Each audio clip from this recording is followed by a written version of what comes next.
हम तो बस अपनी वाणी को पवित्र करने के लिए, कथा कहने के लिए आते हैं। आप लोग उसे कितना कैच कर सकते हैं या उसको अपने जीवन में कितना अप्लाई कर सकते हैं, ये आपके ऊपर डिपेंड है। डॉक्टर दवा दे सकता है, लेनी है कि नहीं लेनी वो आपके ऊपर निर्भर है। रोग काटना है नहीं काटना है वो आपके ऊपर निर्भर है। आप डॉक्टर के पास जाएंगे, कहेंगे कि बीमारी है, डॉक्टर चेक करेगा, चेक करने के बाद में डॉक्टर जो है आपको दवा दे देगा, मेडिसिन दे देगा, इंजेक्शन लगा देगा। अब उसे कितना प्रयोग में आ लाना है ये आप ही के ऊपर निर्भर होता है। भगवान की कथा हर रोग की दवा है। हम तो ये कहेंगे आपसे बड़ा सौभाग्यशाली इस समय पानीपत में तो कोई नहीं होगा।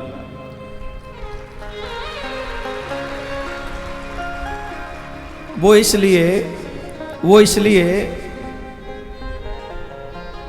क्योंकि वैशाख मास में श्रीमद् भागवत हो रही है, वैशाख मास में। और कथा भागवत जो पुराण है वो श्रीधाम वृंदावन से आए और एक ब्रजवासी बालक आपको कथा सुनाए।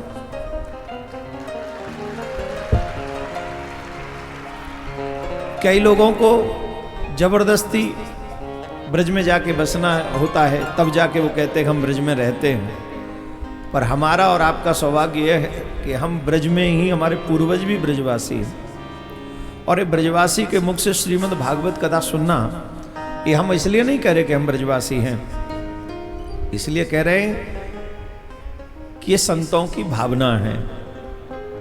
बड़े बड़े संत महात्मा ब्रजवासी को देखते ही खड़े हो जाते हैं, उनका स्वागत करते हैं, उनमें भगवान श्री कृष्ण का स्वरूप देखते हैं।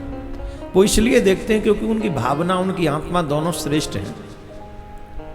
जिनकी आत्मा, जिनका मन निर्मल होता है, वो ब्रजवासियों को ठाकुर जी का ही रूप, अंश समझते हैं। हमें छोड़ के आप सब ब्रजवासियों में ये भाव रख सकते हैं, हमें छोड़ दें बस। और ये भाव रखकर प्रत्येक ब्रजवासी के मुख से निकला हुआ एक एक शब्द श्री कृष्ण के मुख से ही शब्द निकला है, ऐसा भाव मानकर अगर आप उस कथा को सुनेंगे, उसे जीवन में अप्लाई करेंगे, संदेह नहीं है ये कथा आपके कल्याण का एकमात्र उद्देश्य बन जाएगी। यही कथा आपका कल्याण।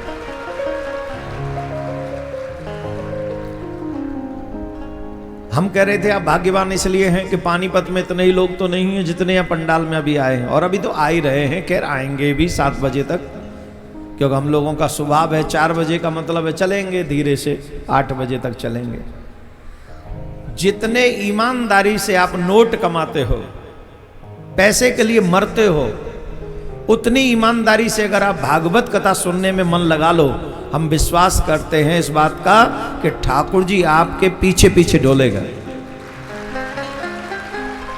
आपको नहीं डोलना पड़ेगा ठाकुर जी के पीछे। जैसे अभी आप लक्ष्मी के पीछे भाग रहे हो ना, या निद्रा के पीछे भाग रहे हो। गर्मी पड़ रही है महाराज, एसी में सो रहे थे, कैसे 4 बजे आ जाएं, क्यों नहीं आओगे? बोले गर्मी पड़ रही है। ईमानदारी से बताओ, कथा पंडाल में क्या गर्मी चिता से भी ज्यादा है?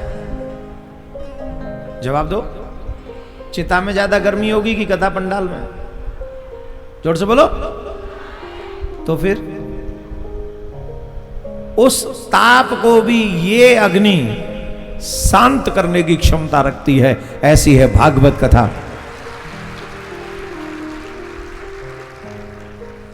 But first I need your dedication, समर्पण। धन्यवाद के पात्र हैं वो जो 4 बजे से पहले आ गए थे, चाहे वो 2 आए हो चाहे 200।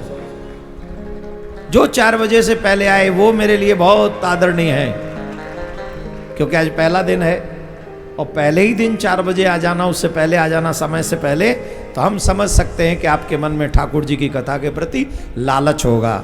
जैसे लोभियों के मन में धन का लालच होता है, वैसे आपके मन में कथा का लालच है। और अगर कथा का लालच है तो समझ लो तुम साधु हो, तुम भक्त हो, तुम ठाकुर जी की कृपा पात्र हो। अब जो लोग देर से आए हैं वो पूछो भगवान से मेरे साथ, क्या पूछे? हे प्रभु मुझे बता दो, हे प्रभु मुझे बता दो, चरणों में कैसे आऊं, हे प्रभु मुझे बता दो, हे प्रभु मुझे बता दो, चरणों में कैसे आऊं,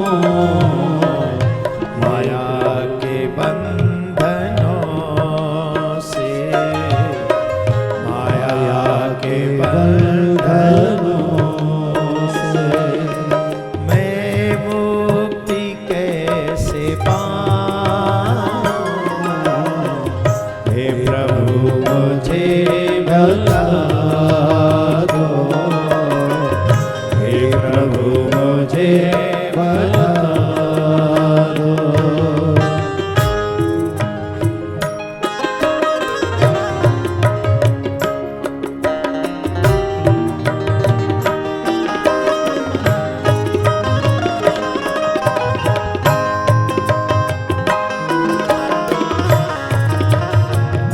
हरि बोल।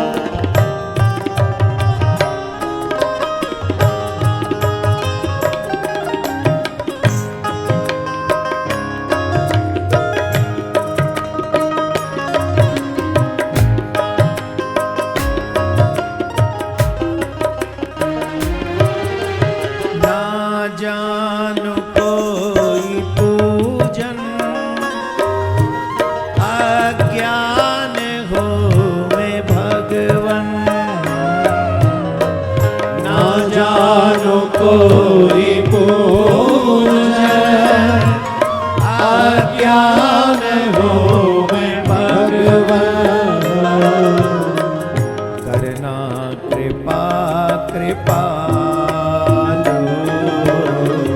करना कृपा कृपालु, बंधन से छूट जाऊं, हे प्रभु मुझे बता दो, चरणों में कैसे आऊं, हे प्रभु मुझे बता दो,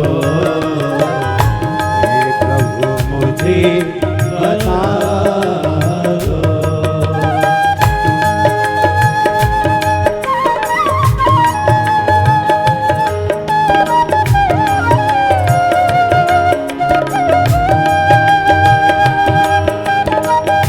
भक्तवत्सल भगवान की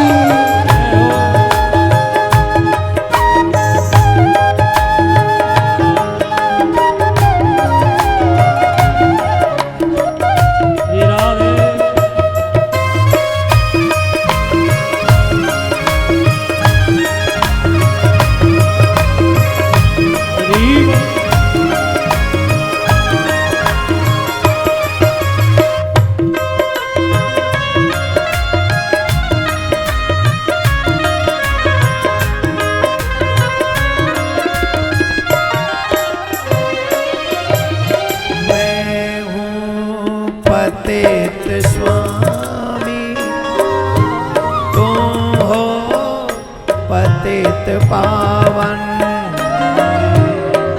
मैं हूँ पतित स्वामी, तुम हो पतित पावन,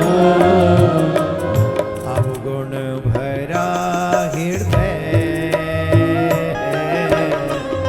अवगुण भरा हृदय, कैसे तुम्हें दिखाऊं, हे प्रभु मुझे बता दो, चरणों में कैसे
भगवान न कीजे अपनी भक्ति दीजे